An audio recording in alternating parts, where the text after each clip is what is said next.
Howdy, y'all. Come on in and rest up. I just got the fire going, so stay a while and let me tell y'all a story to help you fall asleep. Now, I know you're here to wind down and relax, so why don't y'all tell me what helps you relax in the comments below. Now, don't forget to like and subscribe if you want to hear more stories. So let's get to it. The bayou. Now that's a place where the water runs deep and the stories run even deeper.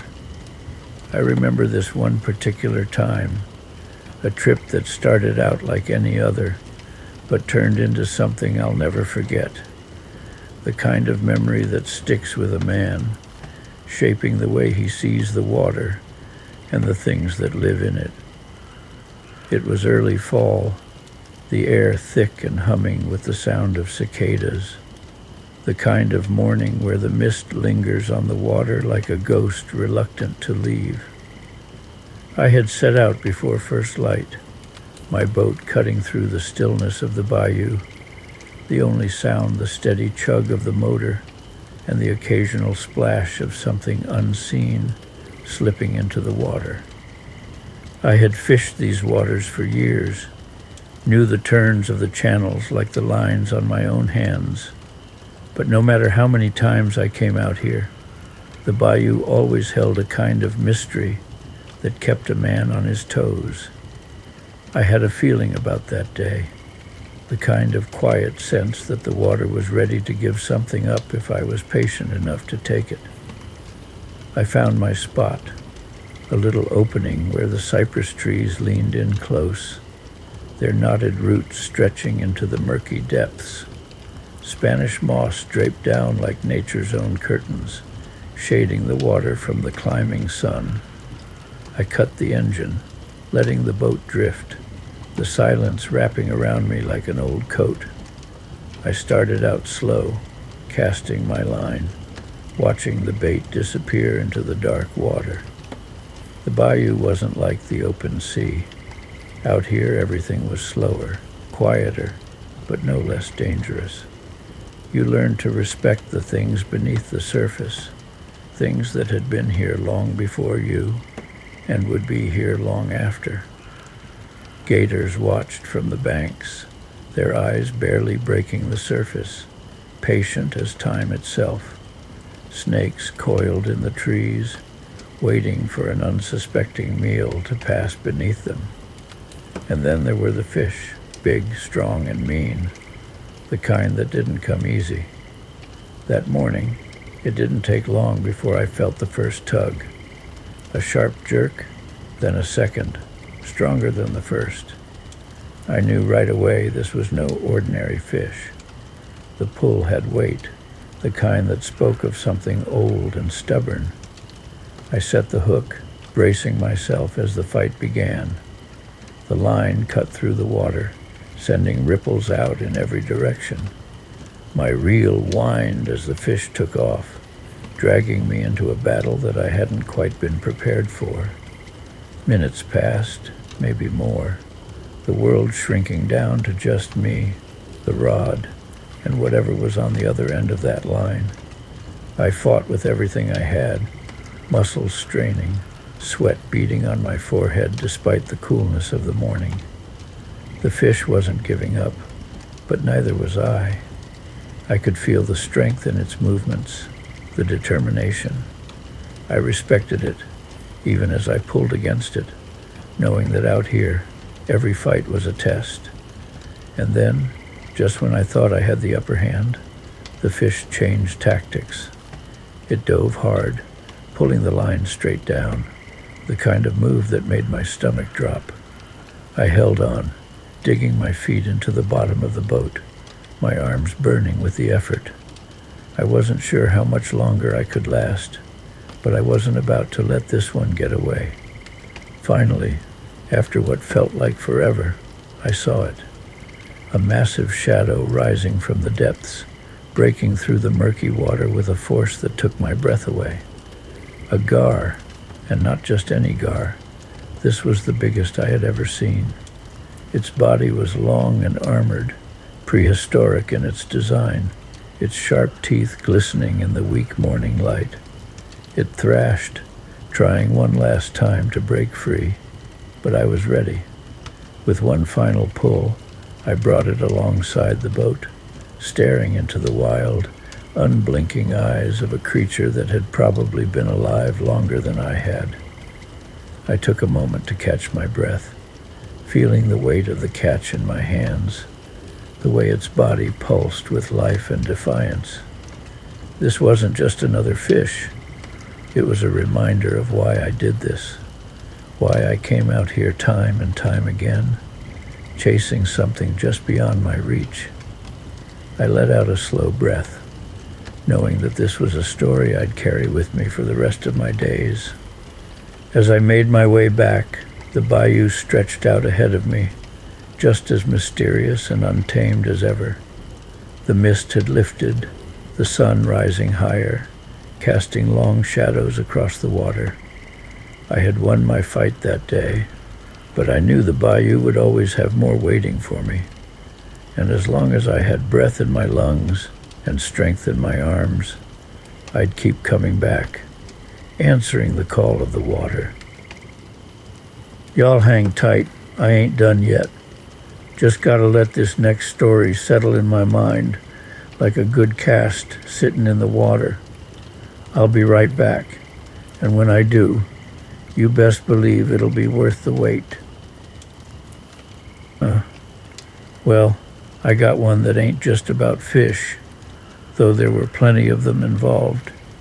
This one's about humanity, I guess. It was back when I was a young buck, barely out of my teens and full of more vinegar than sense, drafted into the Army during that mess in Vietnam. I wasn't a soldier, really, more of a logistical fella they stuck me with. Ended up stationed down in Louisiana, near a small town called Bayou Chain. Had a little base there, mostly for training and processing. Now Bayou Cheney, it's a sleepy little place, thick with cypress trees draped in Spanish moss, and the water runs slow and muddy. Folks there, they lived off the land, and mostly off the fish in that bayou. I'd grown up fishing myself, out on the Gulf Coast, so I felt right at home, even in uniform. But the thing was, this base started getting these refugees, folks fleeing conflicts in Southeast Asia, mostly Vietnamese, Cambodian, and Laotian. They were scared, confused, didn't speak a lick of English, and about as familiar with Louisiana as a polar bear would be. They'd been through hell. You could see it in their eyes, losing their homes, their families, everything. We were supposed to get them settled, teach them the basics, help them find their footing in a brand new world. Problem was, nobody really knew how. The Army was good at fighting wars, not so much at rebuilding lives. So these folks were just existing, eating the Army food, which they didn't much care for, and staring out at the bayou with this lost look. I saw it, and it just bothered me. Back home, fishing wasn't just a hobby. It was life. It was how we fed our families, how we relaxed, how we connected with the world around us.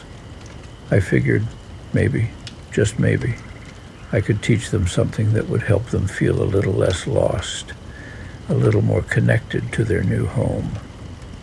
So I went to my commanding officer, a gruff old bird named Captain Thompson, told him my idea about teaching the refugees to fish.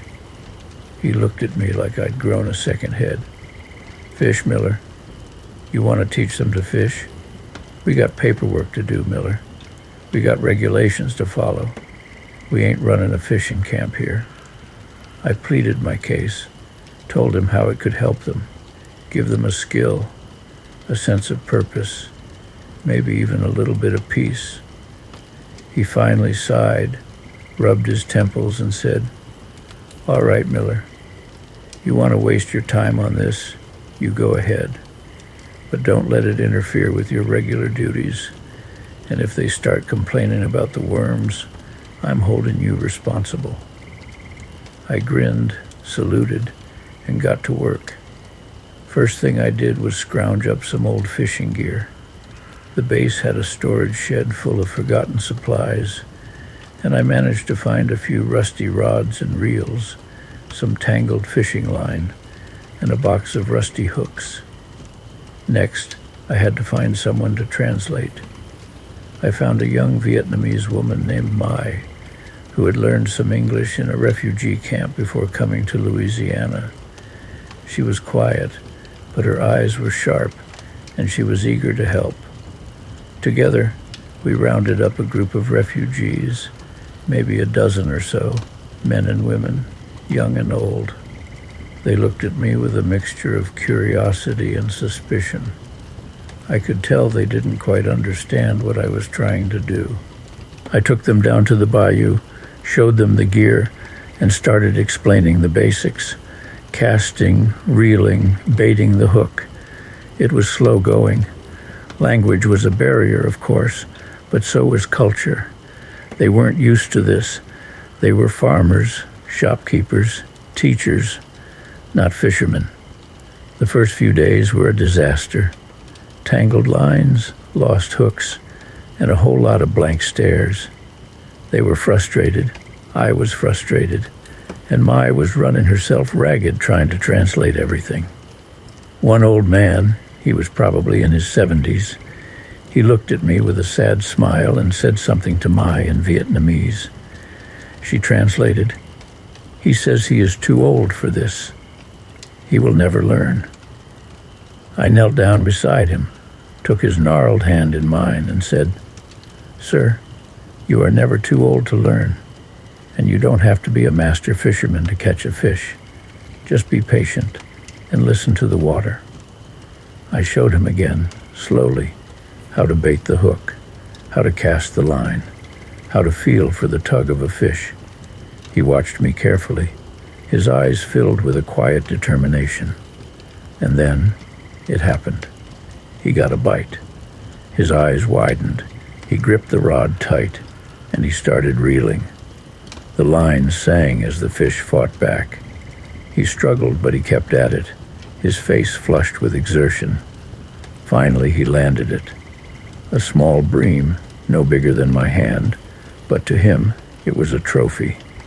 He held it up, his eyes shining, and let out a whoop of joy that echoed across the bayou. That was the turning point. Suddenly, everyone was eager to learn. They watched the old man. They asked questions. They practiced their casting. The frustration was replaced with excitement, the suspicion with camaraderie. Mai and I, we worked our tails off. We showed them how to identify different types of fish, how to clean them, how to cook them. We taught them about the bayou, about the plants and animals that lived there, about the importance of respecting the environment. They learned quickly, these folks. They were resourceful, resilient, and hungry to learn. They started catching fish, not just bream, but catfish, bass, even the occasional gar. They started trading fish with the locals for vegetables and rice. They started to smile. It wasn't easy, mind you.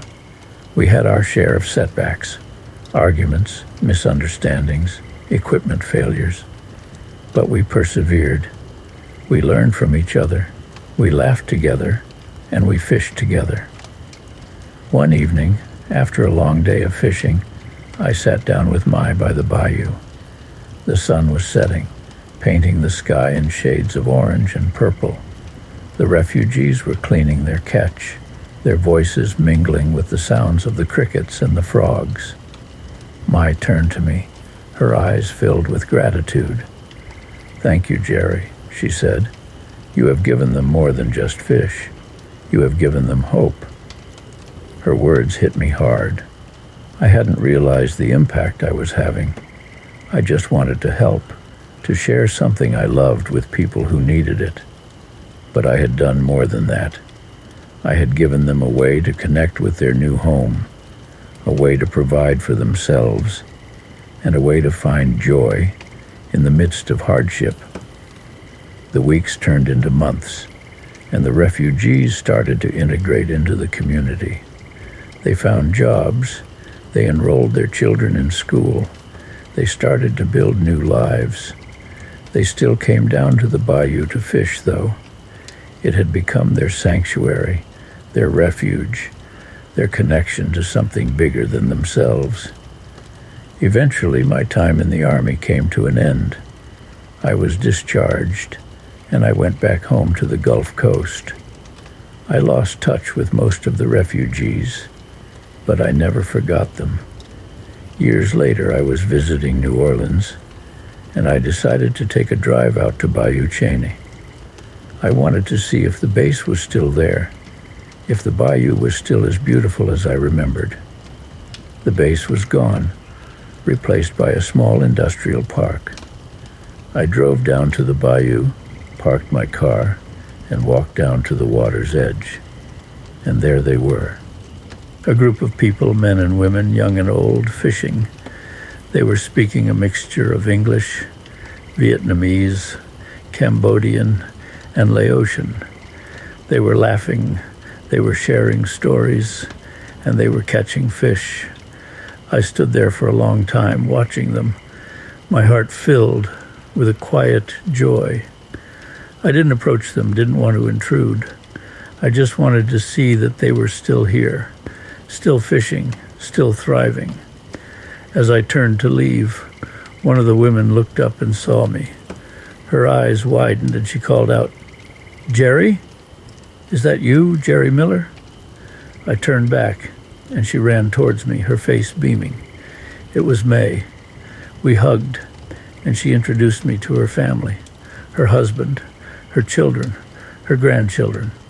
They all remembered me, remembered the fishing lessons, remembered the bayou. They told me stories about how fishing had helped them survive, how it had brought them together, how it had given them a sense of belonging.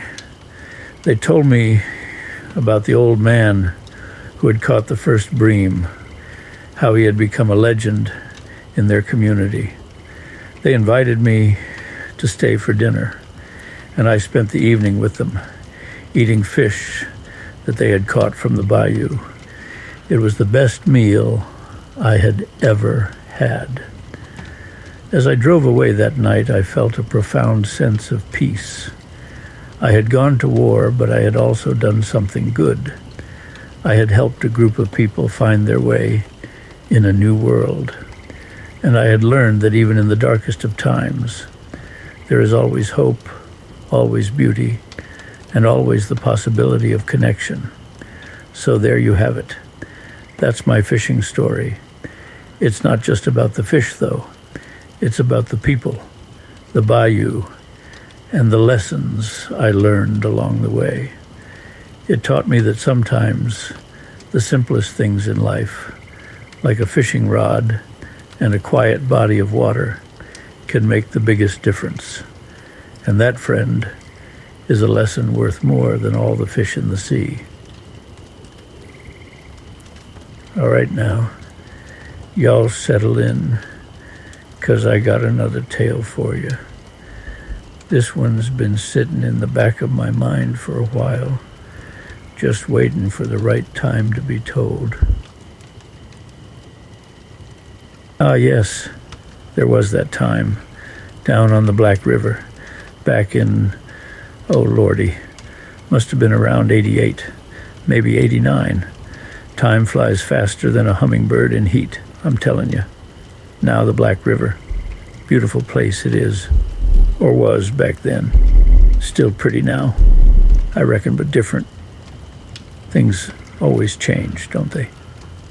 Anyway, back then, the Black River was wilder, less touched, you could say, especially down past the old paper mill.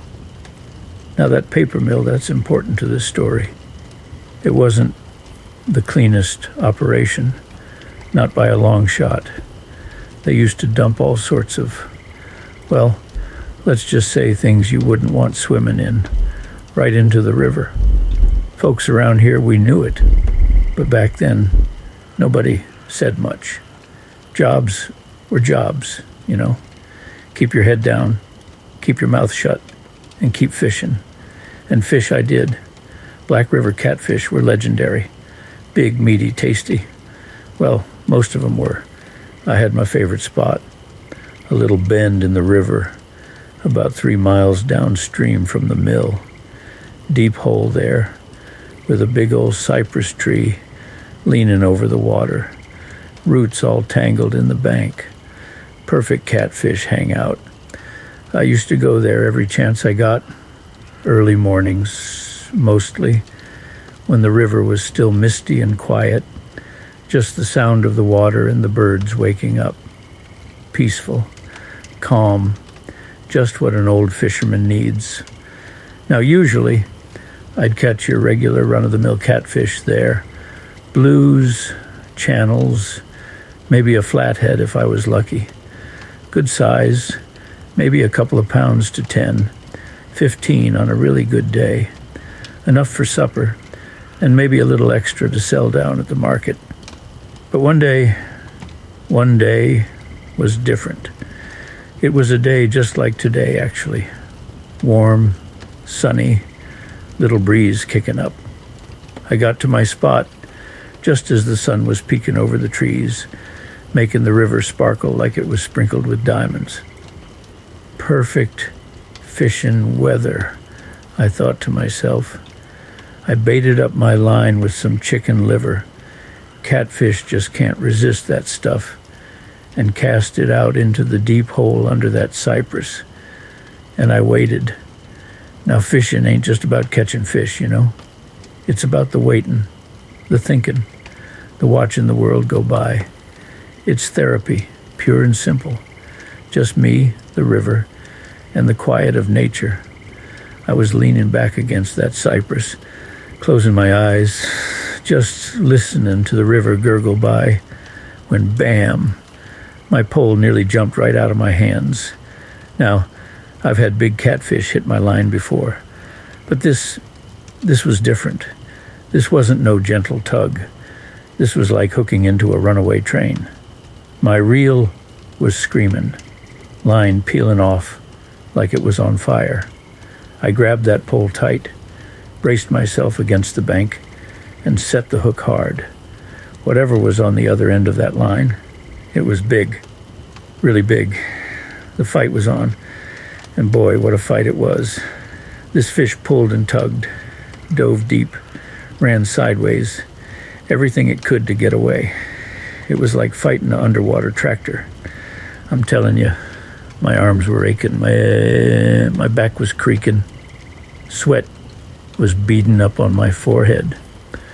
But I wasn't about to give up, not after a hit like that. I've been fishing too long to back down from a challenge. Now usually, when you're fighting a big fish, you can kind of feel what it is, the way it pulls, the way it shakes its head. You get a sense of whether it's a catfish, a bass, a carp, whatever. But this was something else. It felt different, heavier, stronger, angrier somehow. And the longer I fought it, the more uneasy I started to feel. After what felt like an eternity, but was probably only about 20 minutes, I started to gain some ground. Slowly, inch by inch, I started to crank that reel, pulling the fish up from the depths. And then I saw it. It surfaced about 50 feet out, thrashing and splashing like a wounded whale. And that's when I got my first good look at it. And let me tell you, my jaw nearly dropped to the riverbank. It was a catfish, all right, no doubt about that. But it wasn't like any catfish I'd ever seen in my life. This thing was, well, it was glowing. Not like a light bulb, mind you, but a faint, greenish, sickly sort of glow, especially around its whiskers and its fins and its eyes. Lord have mercy, its eyes were like two red coals burning in the murky water. And the size of it, it was huge. I mean, truly monstrous. I reckon it was at least 4 feet long, maybe 5, and as thick as a log. Its skin wasn't the usual catfish color either. It was patchy, almost like it was molting, with these strange, pale, almost translucent areas mixed in with the normal dark brown. And it had growths, lumpy, fleshy growths all along its back and sides, looking like tumors or something. It was something straight out of a horror movie, I tell you. Wasn't the Sam Hill, I muttered to myself, reeling it in closer, but now a lot slower, a lot more cautious. I was no longer thinking about supper. Now I was just thinking about survival. This wasn't no ordinary fish. This was something else entirely. As I got it closer to the bank, I could smell it. A strange, metallic, almost chemical smell, mixed with the usual fishy river scent. And I started to put 2 and 2 together. The paper mill, the strange glow, the growths, the size. It hit me like a ton of bricks. This wasn't just a big catfish. This was a mutant, a radioactive mutant, most likely, thanks to all that stuff they were dumping in the river upstream. Now, I'm no scientist. I'm just a simple fisherman. But I knew enough to know that radiation ain't good. And this fish, well, it looked like it had been marinating in the stuff for years. My heart started thumping in my chest like a drum solo. Fear, real fear, started to creep into my bones. But you know what? Underneath the fear, there was also curiosity. Yeah, curious. I know, sounds crazy, right? Here I am, face to face with some kind of glow-in-the-dark monster fish, and I'm curious. But that's just how I am, I guess. Always been a bit of a curious soul, and maybe a little bit reckless too, or maybe just plain foolish. Take your pick. Anyway, I got it right up to the edge of the bank. It was still thrashing weakly, its red eyes glaring up at me. I could see its teeth now, long and sharp, looking like they could bite right through a steel cable. I knew I couldn't bring it in the boat. No way. That thing was too dangerous, too unnatural. So, what did I do? Well, I did the only thing I could think of. I reached for my pliers, the ones I always carry to unhook fish, and I decided I was going to cut the line. Let it go. Let it go back to whatever dark radioactive depths it came from. Some fish just ain't meant to be caught. And this was definitely one of them. But just as I was about to cut the line, something happened. The fish, it stopped thrashing. It just went still. And its red eyes, they seemed to soften somehow. Almost like it was looking at me. Not in an angry way, but almost like it was asking for help. Now, I know what you're thinking. Jerry, you imagine things. It's just a fish. But I swear to you, son, that's what it felt like.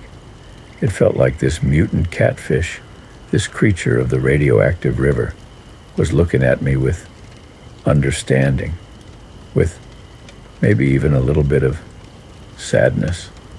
And in that moment, something changed in me.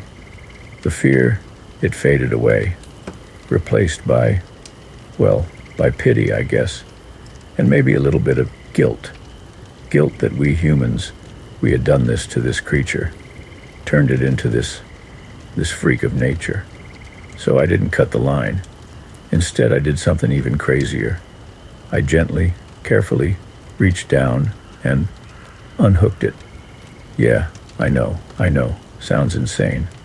Reaching down and unhooking a glowing mutant radioactive catfish. But I did it. Slowly, calmly, just like I was unhooking any other fish. Except this time my hands were shaking like leaves in a hurricane. And you know what? It let me. It didn't bite, didn't thrash, didn't even move. It just lay there, still as a stone, while I worked the hook free. And when I finally got it out, I just let go of the line and watched. The catfish, it just lay there for a moment, floating in the water. Then, slowly, almost deliberately, it turned its head and looked at me one more time. Those red eyes, they seemed to flicker like a dying ember. And then, with a slow, powerful flick of its tail, it vanished, sunk back down into the dark depths of the Black River. Gone. I stood there for a long time, watching the ripples fade away, just trying to make sense of what I'd just seen. Had I imagined it? Had it been a hallucination, brought on by the sun and the heat? Or had I really just wrestled with, and then released, a radioactive mutant catfish? I don't know for sure. Maybe it was just the biggest catfish I ever caught, and my mind just played tricks on me, made it into something it wasn't. But I don't think so. I think deep down, I know what I saw that day, and I know why I let it go. I packed up my gear that day and walked back to my truck, a lot quieter than when I'd arrived. Didn't catch another fish that day. Didn't even want to. Just drove home and sat on this porch, just like I'm sitting now, looking out at the lake and thinking. I never went back to that spot on the Black River. Not after that.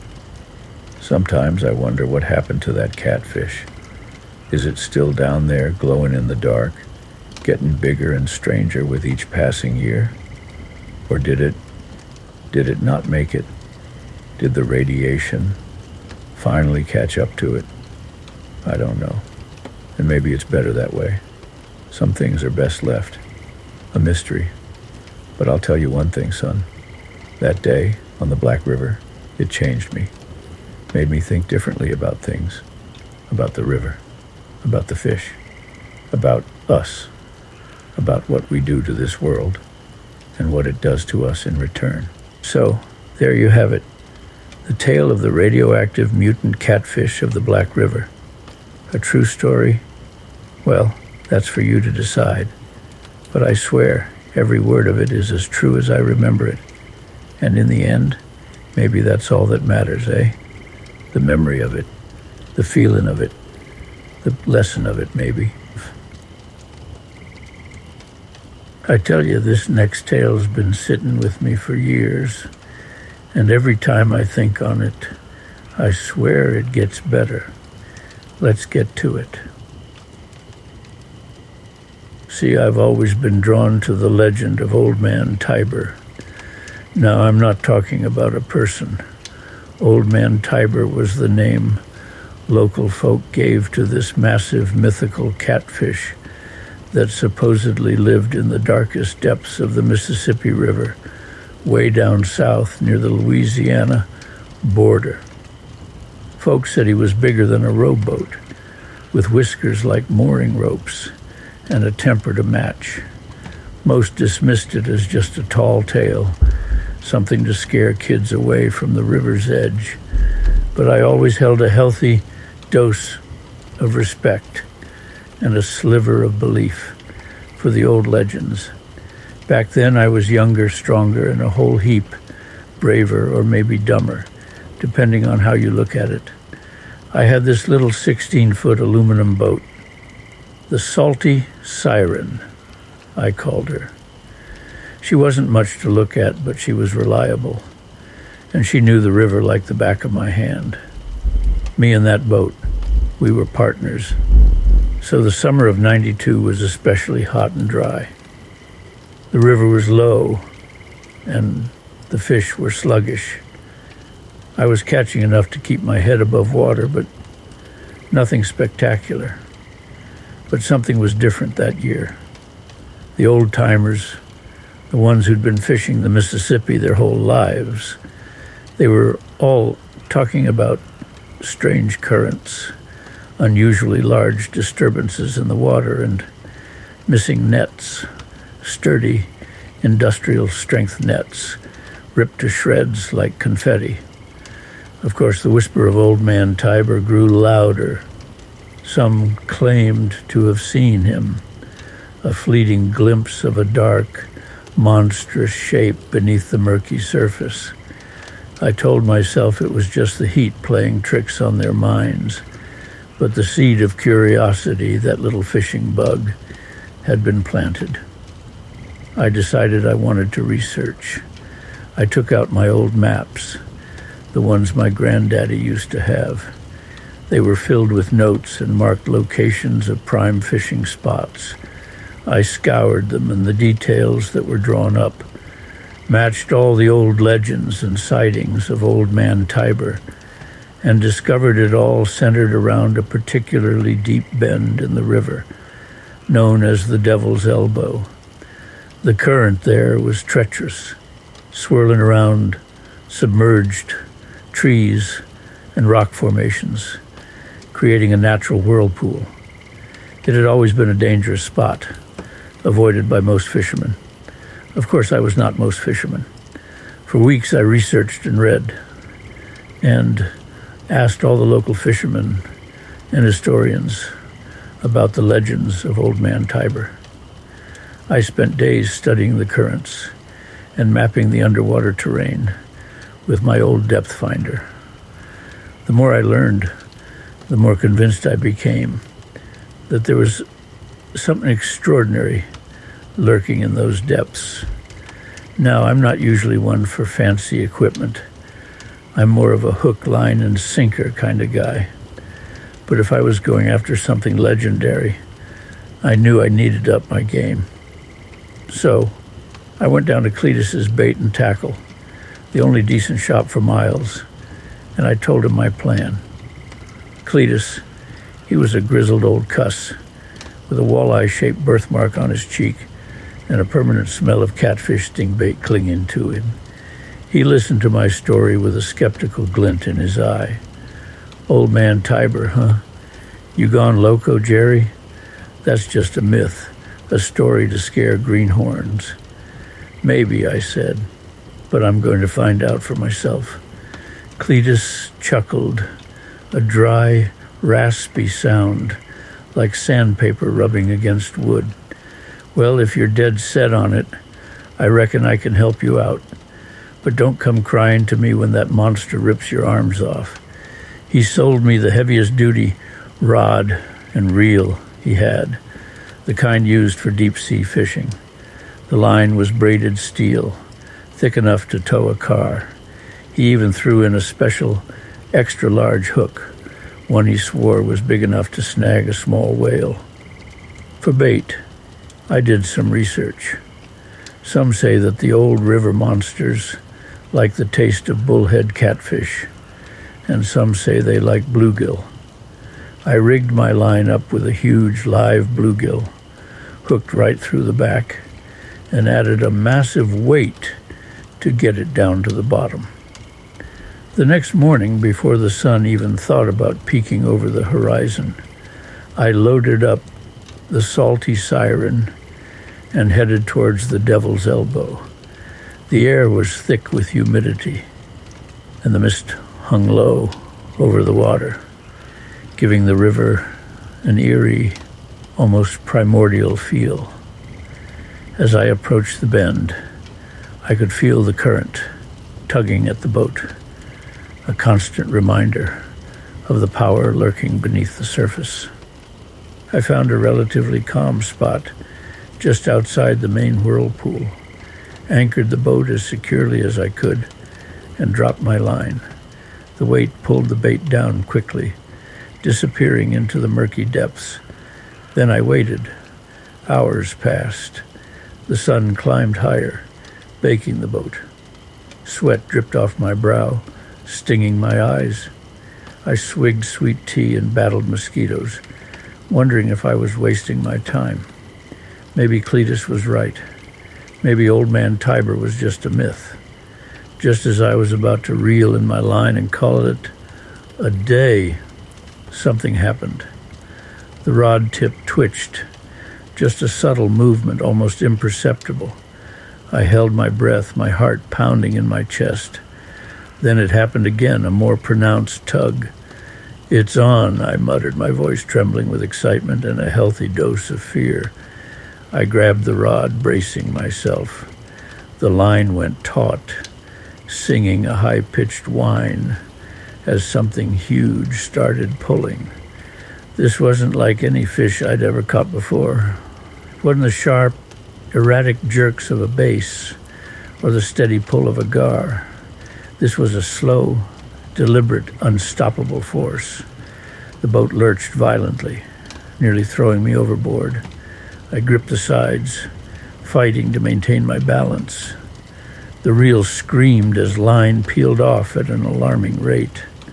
I tightened the drag, but it barely slowed the beast down. "All right, you prehistoric son of a gun," I grunted, my muscles straining with the effort. "Let's see what you're made of." The battle was on.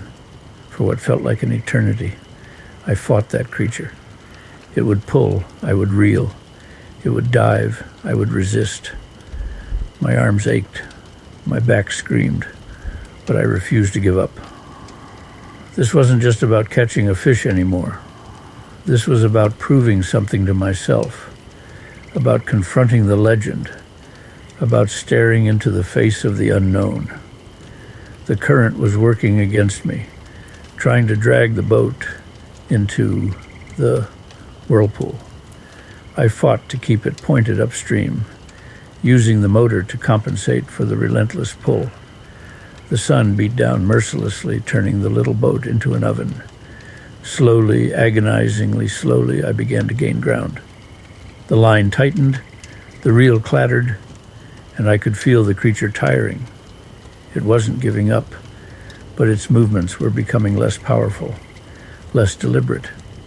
After what seemed like an eternity, I finally started to see something. A dark shape began to emerge from the depths, growing larger and larger as it neared the surface. My heart leaped into my throat. It was immense. I'm talking about a fish that dwarfed my boat. Its body was long and thick, covered in leathery, mottled brown skin. Its head was massive, with beady, ancient-looking eyes and a cavernous mouth that could swallow a basketball whole. And those whiskers, they were indeed like mooring ropes, thick and bristly, trailing in the water like seaweed. Old man Tiber. He was real. I stared at him in awe and terror, a primal fear gripping me. This wasn't just a fish. It was a leviathan, a relic of a bygone era, a creature that had witnessed centuries of history unfold along the banks of the Mississippi. For a moment, we were locked in a silent standoff, man and monster, separated by a thin line of braided steel. He looked at me with an ancient, unknowable gaze, his eyes reflecting the sunlight like polished obsidian. Then he made a move. With a sudden surge of power, he dove beneath the boat, pulling the line taut. The boat rocked violently, and I lost my footing, stumbling forward. In that moment of disarray, something snapped. Not the line, but something in me. I realized that I was in over my head. This wasn't a game anymore. This was a battle for survival. I reached for my knife, a trusty old Bowie that had been in my family for generations. With a deep breath, I sliced through the line. The sudden release of tension was almost deafening. The boat shuddered, then slowly righted itself. I watched as old man Tiber disappeared back into the depths, his massive form fading into the murky shadows. I sat there for a long time, panting, shaking, my body aching from the fight. The sun began to set, casting long, eerie shadows across the water. I felt a mixture of relief, disappointment, and profound respect. I didn't catch old man Tiber, but I saw him. I felt his power. I knew that the legend was real. I reeled in the severed line, retrieving the broken end. As I examined it, I noticed something odd. The steel braid wasn't just cut. It was frayed almost, melted. It was as if something had burned through it with intense heat. I looked back towards the devil's elbow, a shiver running down my spine. Maybe old man Tiber was more than just a giant catfish. Maybe he was something else. I didn't fish the devil's elbow again for a long time. The memory of that encounter was too vivid, too unsettling. But the legend of old man Tiber never left me. Years later, I heard stories of other fishermen encountering him. Some claimed he was still guarding the depths of the Mississippi, a silent sentinel of the river. Others said he had moved on, seeking new territories, new waters to dominate. I don't know the truth, but I do know this. There are things in this world that we can't explain, things that defy logic and reason. And sometimes the best thing we can do is to respect those mysteries and leave them undisturbed. As for the devil's elbow, well, it's still there, swirling and churning, a reminder of the day I came face to face with a legend.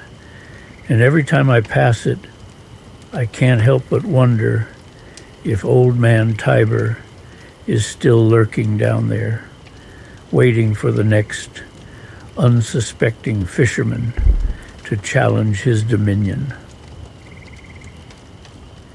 I was just sitting here, remembering another time out on the water, and I figured, why keep it to myself? Let me tell you all about it. Hurricanes, they're a fact of life down here on the Gulf Coast. You learn to respect them, you learn to watch the signs, and you learn to get the heck out of Dodge when they come calling. Most of the time, you get a good few days warning, plenty of time to haul your boat up on blocks, batten down the hatches, and hunker down with some iced tea and wait it out. But this one wasn't like that. This one blew in like a runaway train, sneaky like a thief in the night, and nearly stole my life. It did.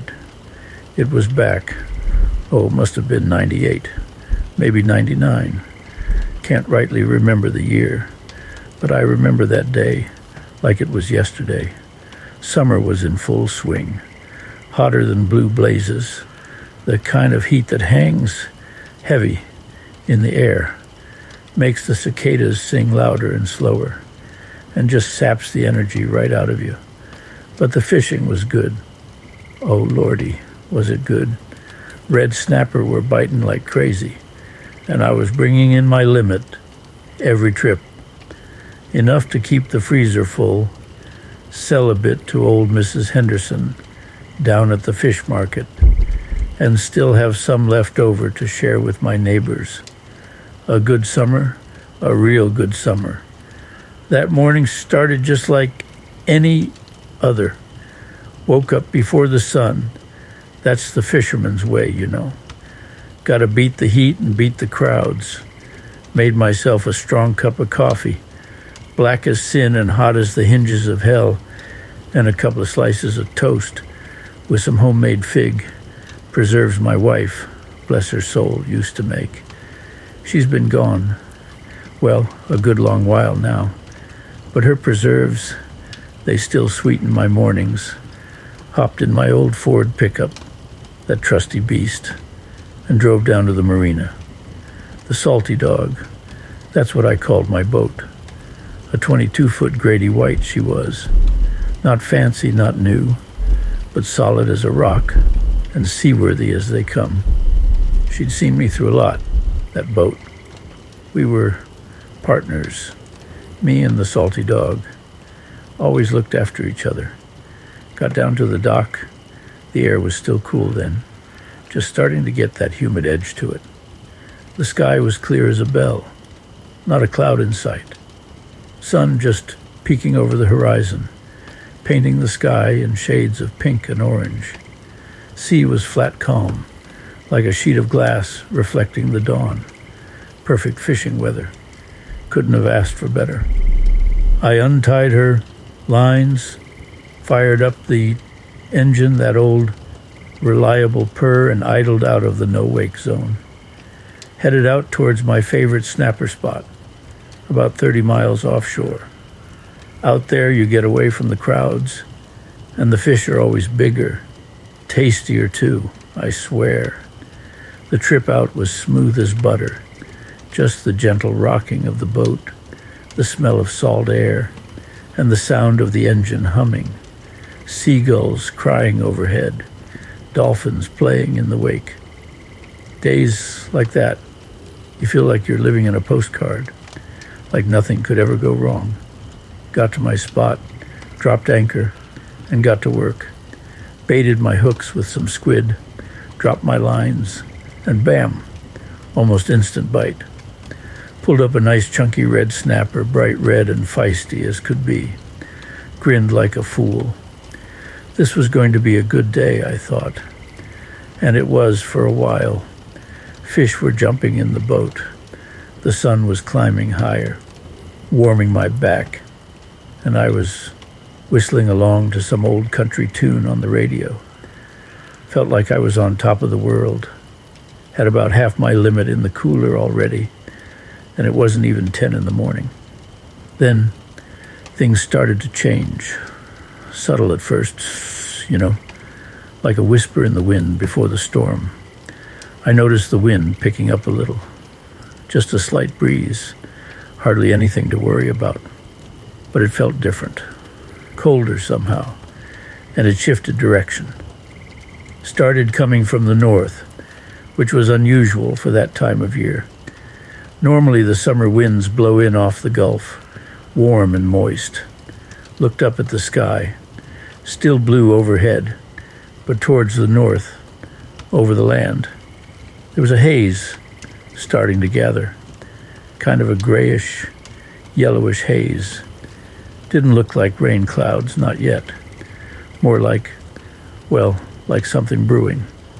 Ignored it for a bit. Figured it was just some afternoon thunderstorms rolling in early. Happens sometimes.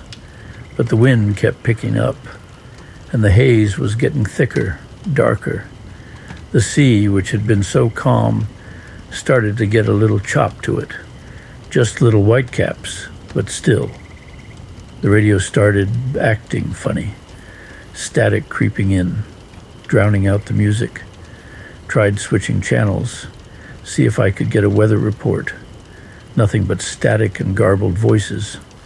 That's when a little prickle of unease started to creep up my spine. Then the birds went quiet. Seagulls stopped crying, just disappeared. Dolphins vanished too. The whole ocean seemed to hold its breath. And the wind. Lord, that wind was starting to howl now. No longer a breeze. This was a proper wind, pushing the boat around, making it harder to hold my position. Looked up at the sky again. The haze had swallowed up the blue. The whole sky was this sickly gray-yellow color now, and it was moving fast, rushing in from the north like a freight train. That's when I knew. This wasn't just a thunderstorm. This was something else, something bad. Hurricane, I said out loud to myself, the word catching in my throat. Couldn't believe it. Hurricanes don't just pop up like this, not without warning. We always get days to prepare. But looking at that sky, feeling that wind, I knew, in my gut, this was a hurricane, and it was coming right for me. Panic started to set in, but I pushed it down. Years of fishing, years of dealing with rough seas, kicked in. Had to stay calm, had to think. First thing, haul anchor. Couldn't stay anchored in this. Boat would get swamped for sure. Started cranking that anchor winch. Wind was screaming now.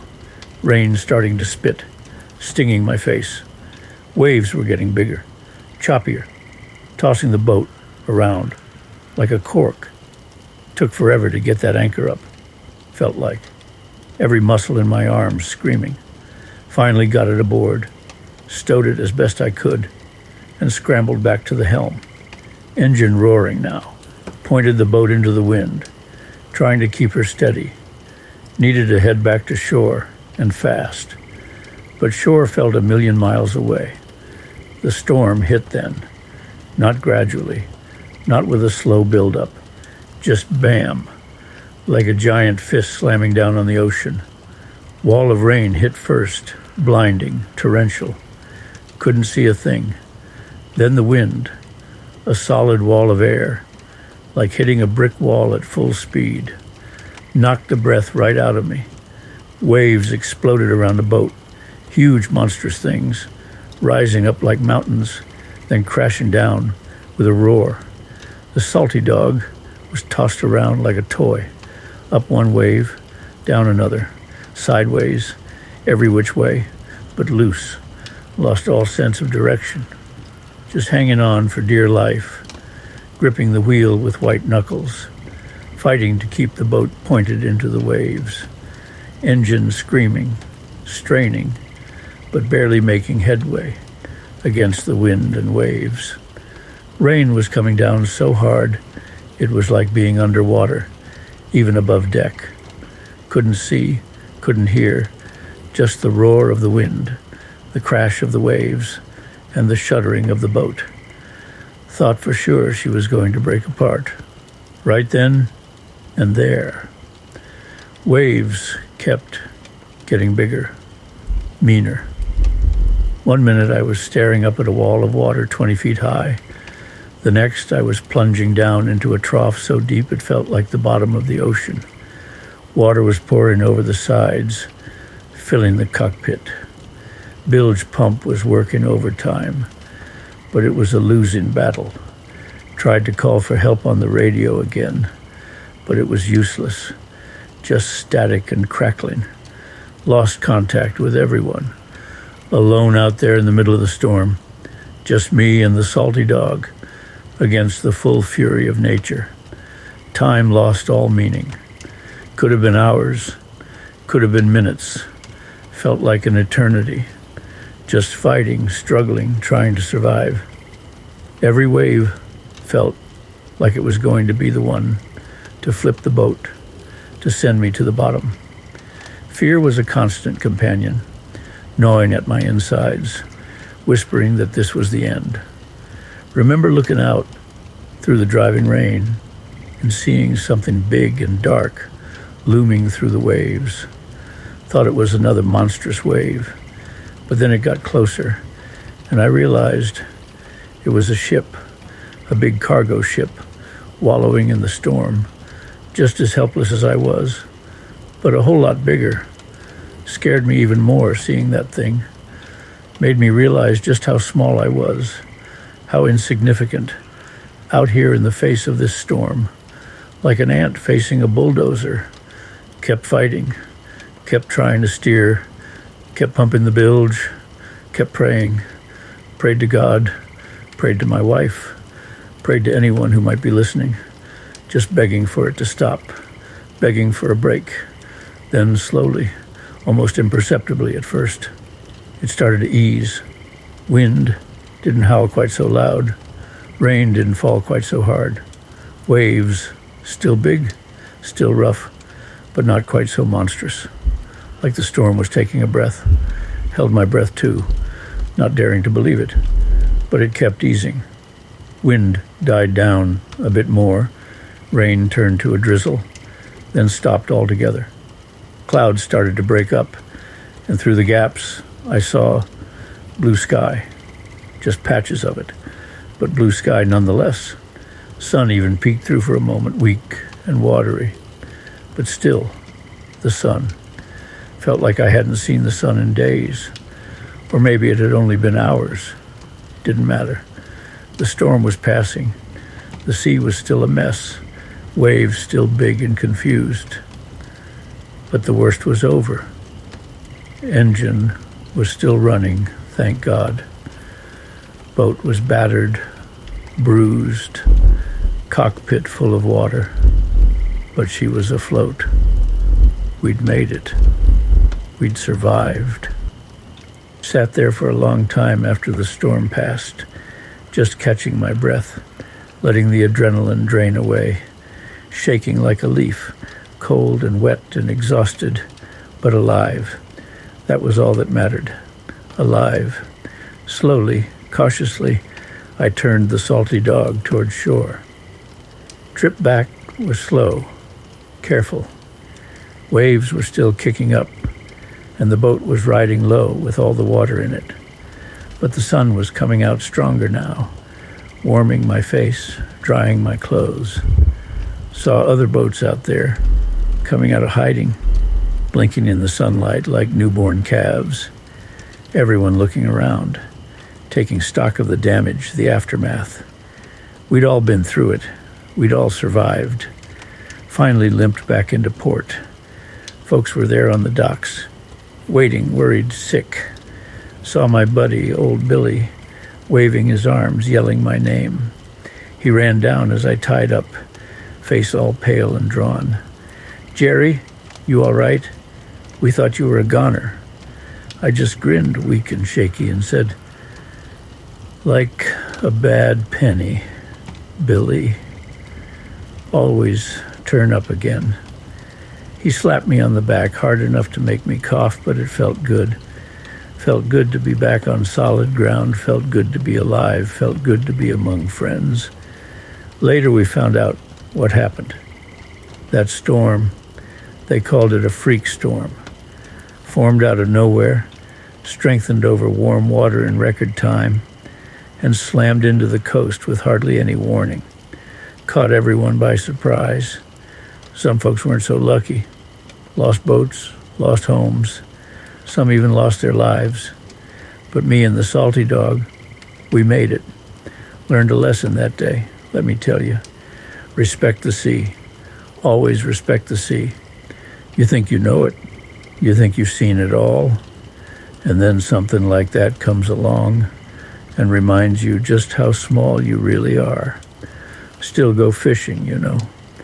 Can't keep an old fisherman away from the water, but I'm a whole lot more careful now. I watch the skies, I listen to the weather reports, and if there's even a whisper of trouble, I head for shore. Ain't no fish worth going through that again, not for all the tea in China. Hope you're ready, 'cause this next story's got a pull to it. Just like a big one on the line. Let's get to it. It must have been, late 80s, maybe early 90s. Yeah, early 90s, I reckon. I was younger then, of course. Stronger, quicker. Still had all my hair then, too, though it was probably already starting to think about turning gray. Debbie and I, we were just getting settled into this place, and I was fishing like a man possessed. Didn't have the responsibility of running the cabin back then. Just me, the boat, and the open water. Pure freedom, that was. Now, you got to understand, back then, the fishing was different. Not better, not worse, just different. Regulations weren't as tight, and the fish, well, they seemed a little bigger, a little bolder maybe. Or maybe it was just me being younger and thinking everything was bigger back then. Could be that too. Anyway, I had this boat back then, a 23-foot Grady White. She was a beauty, that boat. The salty dog, I called her. Solid as a rock. Could handle anything the Gulf threw at her. I spent more time on that boat than I did on dry land some weeks, I swear. Used to head out before sunrise, come back long after dark, sometimes even stay out overnight if the fishing was good. Debbie, she'd worry herself sick sometimes, but she knew it was in my blood. Fishing, that is. It's more than just a hobby for me. It's part of who I am. Like breathing air, or feeling the sun on your face. So this particular trip, I was heading out for grouper. Now grouper, they're a bottom fish, big, strong, delicious eating, and a real challenge to catch. They live down deep, around reefs and wrecks, anywhere they can find cover. They're ambush predators, you see, lurk in the shadows, wait for a tasty snack to swim by, and then bam, they're on it. And once they're hooked, they'll head straight back down into their hole, try to break you off on the rocks or the wreck. You gotta be quick, gotta be strong, and gotta be smart to catch a big grouper. I had a spot I'd been fishing for years, about 30 miles offshore, an old sunken shrimp boat, down in maybe 80 feet of water. I'd caught some good fish there before, but nothing prepared me for what was waiting for me that day. The morning dawned crisp and clear, just the way I like it. Sunrise painting the sky in oranges and pinks, the air still cool and salty. The Gulf was almost flat calm, just a gentle swell rolling in. Perfect grouper weather, as we say. I had my gear all loaded up, my favorite heavy tackle rod and reel, spooled with strong braided line, and a cooler full of ice and bait. Mullet was the bait of choice that day, nice and oily. Grouper can't resist it. I got out to the spot just as the sun was climbing above the horizon. Used my GPS, fancy stuff for back then, but it was a lifesaver, to pinpoint the wreck. Dropped anchor up current, letting the boat drift back over the spot. I like to fish with live bait when I can, but mullet chunks work just fine too, especially for grouper.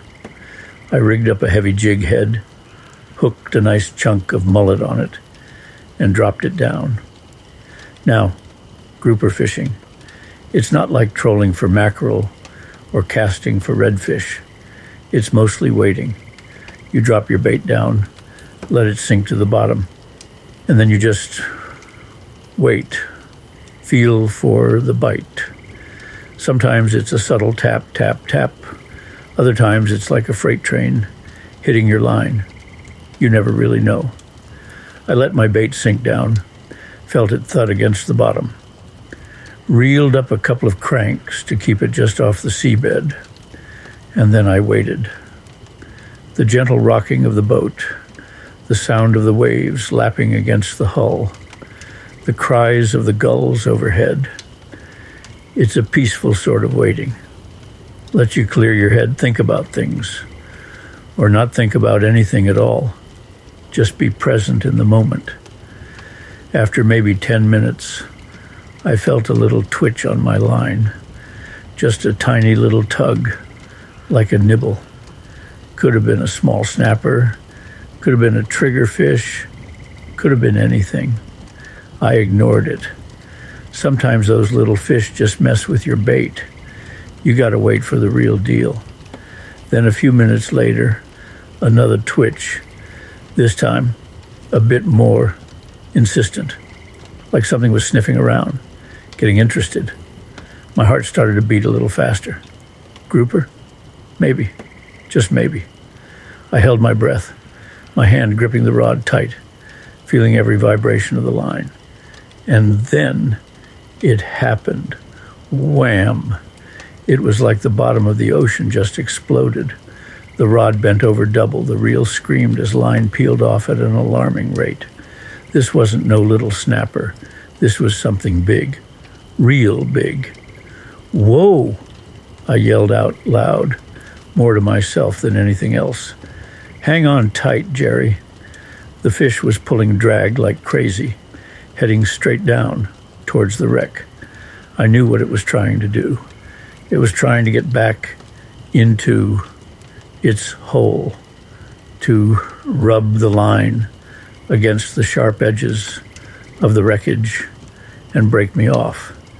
If it made it down there, it would be game over. I tightened the drag on my reel as much as I dared. Didn't want to break the line, but I couldn't let it get down to the wreck either. It was a delicate balance. The rod was bowed almost to the breaking point. My arms were straining, my knuckles white as bone. This fish was strong, unbelievably strong. Stronger than any grouper I'd ever tangled with before, for what felt like an eternity, but was probably only a few minutes. It was a straight up and down battle. Me against the fish, brute strength against brute strength. I was slowly, agonizingly gaining line. Inch by inch, foot by foot, I was pulling it up from the depths. But every foot I gained, it felt like it fought me back with two. My arms were burning, my back was aching, sweat was pouring down my face, even in the cool morning air. But I wasn't giving up. Not now. Not with a fish like this on the line. This was the kind of fish you dream about. The kind of fish that makes all those hours of waiting, all those empty trips, all worthwhile. Finally, after what seemed like a lifetime, the screaming of the reel started to slow. The line angle started to change, pointing more towards the surface.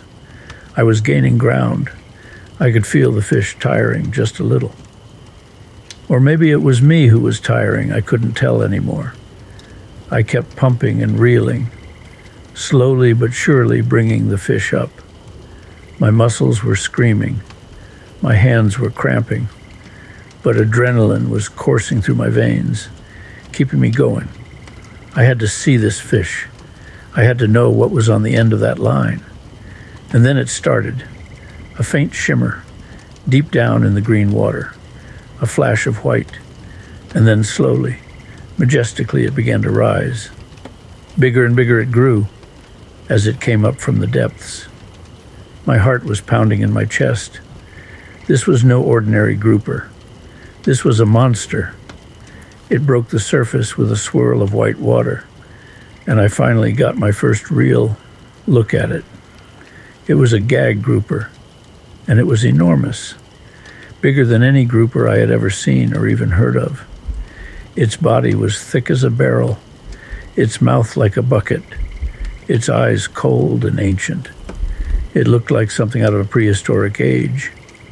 I just stared at it, awestruck. For a moment, I almost forgot I was still hooked up to it. It was just magnificent, truly magnificent. But the fight wasn't over yet. The fish was still plenty strong, and it was still angry.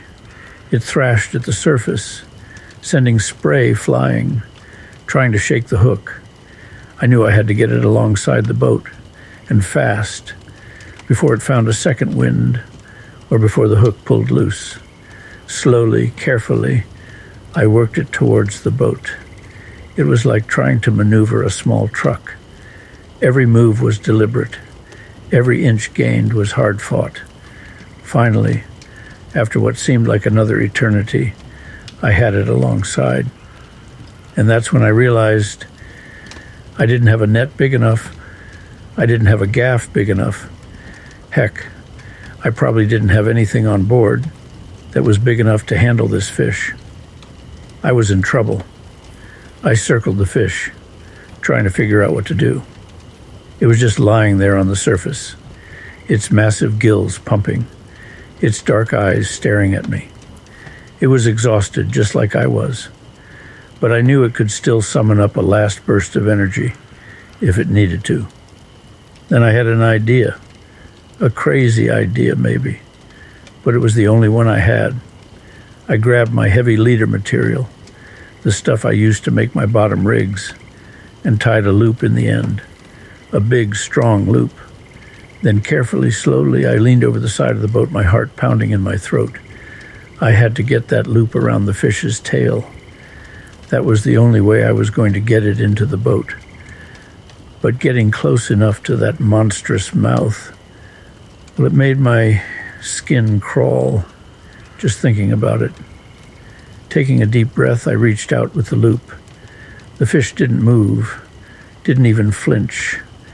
It was like it knew what I was trying to do. Slowly, carefully, inch by inch, I maneuvered the loop toward its tail. My hand was shaking so badly I could barely hold onto the line.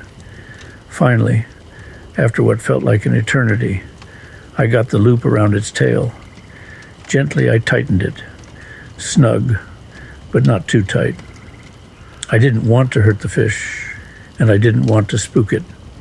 Then, with a grunt and every ounce of strength I had left, I started to haul. It was like trying to lift a bag of cement out of the water. My muscles screamed. My back protested. My arms felt like they were going to rip out of their sockets. But I kept pulling.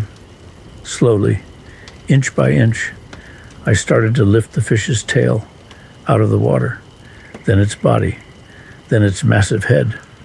It was a struggle, a desperate back-breaking struggle. But I was winning.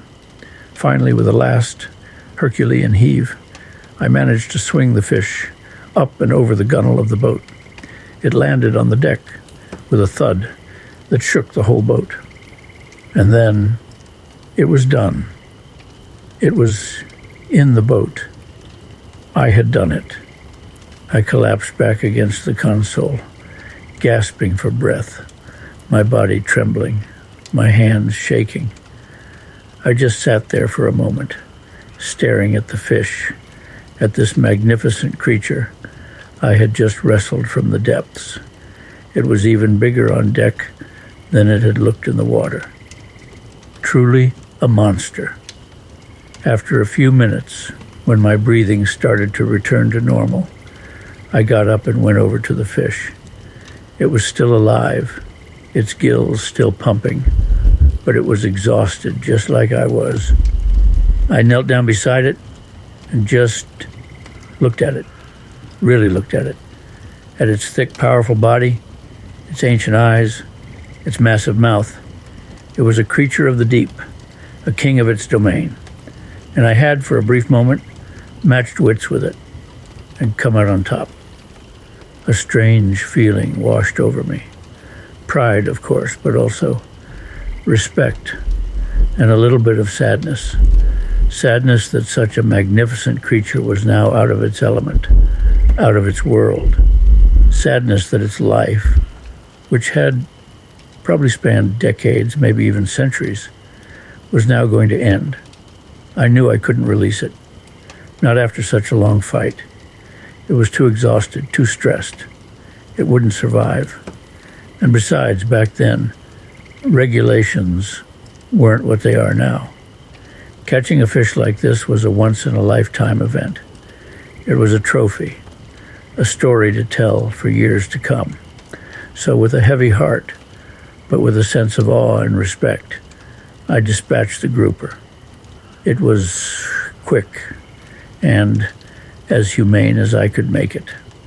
Then I set about the task of getting it into the fish box. Even that was a struggle. It barely fit. I had to really cram it in there, and even then the tail was sticking out. The trip back to shore was, well, it was different. The boat felt heavier, more solid somehow, like it was carrying something truly significant. The sun was higher now. The day was getting hotter, but I hardly noticed. My mind was still back there, in the depths, battling that fish. When I got back to the dock, there were a few other fishermen around, cleaning their catches. As I pulled up, they all stopped what they were doing and stared. They saw the size of the fish in my boat, and their jaws just dropped. "Holy moly, Jerry, what in the world did you catch?" one of them asked, his eyes wide. "Grouper," I said, my voice still a little hoarse from yelling. "A big one." They came over to take a look, and a small crowd started to gather. Everyone was amazed. They'd never seen a grouper that big, never even heard of one that big. Word spread around the docks like wildfire. People came from all over, just to see it. We weighed it on the dock scales. It tipped the scales at Well, let's just say it was well over 100 pounds, closer to 150 if I'm being honest. A true monster grouper. That fish, well, it fed us for weeks, and we shared it with all our friends and neighbors. It was the talk of the town for months. People still ask me about it sometimes, even now. Jerry, remember that giant grouper you caught back in the day? They always ask. And I always smile and say, yeah, I remember. How could I forget? Because you don't forget a fish like that. It's not just about the size, although that was impressive, sure. It's about the fight, the struggle, the connection you make with nature, with the raw power of the ocean.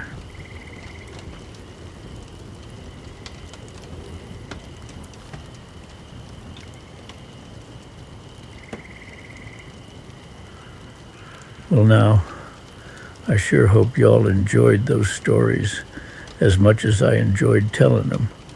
Ain't nothing better than sitting back, swapping tales, and feeling like we're all out on the water together. I'll be back tomorrow, same as always, with another one for you. Maybe something that'll have you smelling the bayou air or feeling that tug on the line, like you're right there with me. Till then, y'all rest easy, keep your spirits high, and don't forget, the best stories are the ones we carry with us. See y'all soon, and please feel free to sit back and enjoy the sounds of nature.